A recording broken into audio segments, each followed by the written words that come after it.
how do we even begin to implement a team? What does that even begin to look like now that we figured out why we want a team and who we want on the team? So the very first thing that you're going to do is identify your power team captain. Can I have you raise your hand, please? All of you raise your hand, please. You are the power team captain now. Congratulations. Now, here's the thing. It doesn't mean that you have to stay the power team captain. To me, we want a power team captain. It's a rotating position, whether it's every 3, 4, 6 months. You know, I'm going to start off, I'm going to do it first, and then it goes to Betsy, and then it goes to Matt, and then it goes to Jason. We want to share the wealth. And this gives us an opportunity to make sure we don't burn out, give different ideas. I have had people before say, Tiffany, we don't really need a captain. We're all adults here.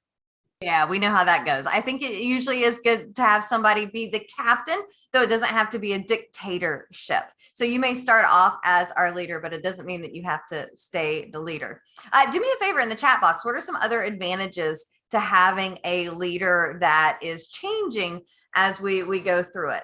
I know I've already mentioned that we don't have the dictatorship. We get to experience something. What are some other advantages of that rotation in our leaders? So Steve shares structure and new ideas. Don, more credibility. Yes. Chris shares keep things fresh and change the perspective for sure. Betty, no clicks, or less of those at least. Jill, fresh ideas. Yes. And sometimes when it's just like, okay, I haven't been in charge since last year, I've got new ideas. Betsy shares diversity of thought. Matt keeps meeting in order and timely. Betty, accountability. Robert, developing others. Yes, I love the idea of let us all work on those skills. Betsy shares no one gets burnt out. Jason shares my team has a high council. All right, that could be how you go about it. Betsy shares confidence. Carola, witness different style or of leadership. Love it. Excellent. So lots of reasons why we want that rotating leader. The next thing that we want to do is decide on the time, location, and frequency of the meeting. And I think you're going to have to decide with your team, you know, what's the best time of day? And is that, you know, before work, during work hours, after work, on the weekends? Is it, you know, we meet in person? Is it we meet on Zoom? I mean, we can certainly have like a whole conversation of which is better. And I think that it depends, you know, maybe it's we meet once a month in person, we meet once a month on Zoom, depending how frequently you meet. Though I do want to talk about the frequency. I think in order for your power team to truly be successful, you're going to need to be meeting at least 2 times, 1 to at least twice a month. What we have found is power teams that have tried to create success for themselves, if they're not meeting at least twice a month, typically that team falls apart and disintegrates within 6 months. So we need that consistent meeting. I think Betsy mentioned that they meet on a weekly basis. And to me, if you can create that, that's even more powerful. Now, what are we going to do every week? Great question. We'll get to that in a few minutes. But I think that the meetings, as long as they're purposeful, like to me, I think about going to a networking event, going to networking meetings, and there's power. My power team meeting is probably one of my strongest meetings the entire month, just because we're working on, okay, how do we begin to create those relationships? How do we really make things happen? And we'll talk about the focus, because I think that's going to be key in creating the success in the power team. Simone, you want to tell us what you just shared in the chat box, please? Yeah, so I was a part of a power team that met monthly, and it literally fizzled. I think if we made it to 4 months, then, you know, we did well, but eventually people just forgot about it. It was just a once a month thing, and, you know, it would roll around. It would take a long time to roll around. And by the time it rolled around again, we didn't remember really what we talked about, or, you know, we didn't get a chance to follow up on stuff because it wasn't top of mind.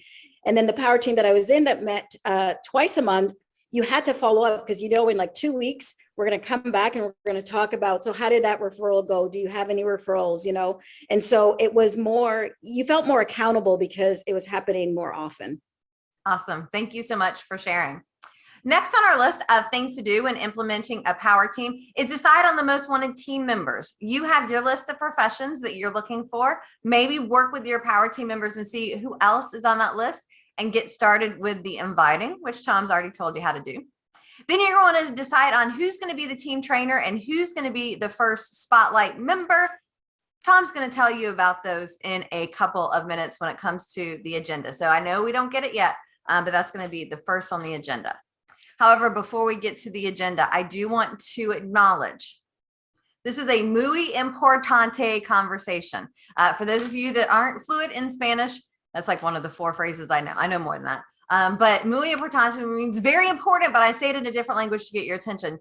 Because I see power teams fail quite a bit because they lose focus on the 2 most important things. And so the 2 most important things you want to be focused on as a power team, number 1, is proactively generating more referrals for each other. To me, this is the number 1 focus. We want to be, how can I get you a referral today? How do I get you a referral tomorrow? Some of the strategies people will put in place are much more investing in, a year from now, from 2 years from now. But I'm a go-getter. I want my results and I want them quick. So let's be focused on the generating more referrals from one another.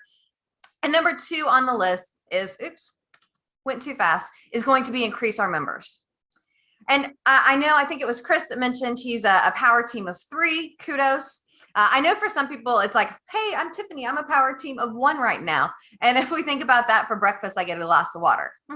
When I get to my power team of 3, maybe now I've got some eggs and bacon and some OJ.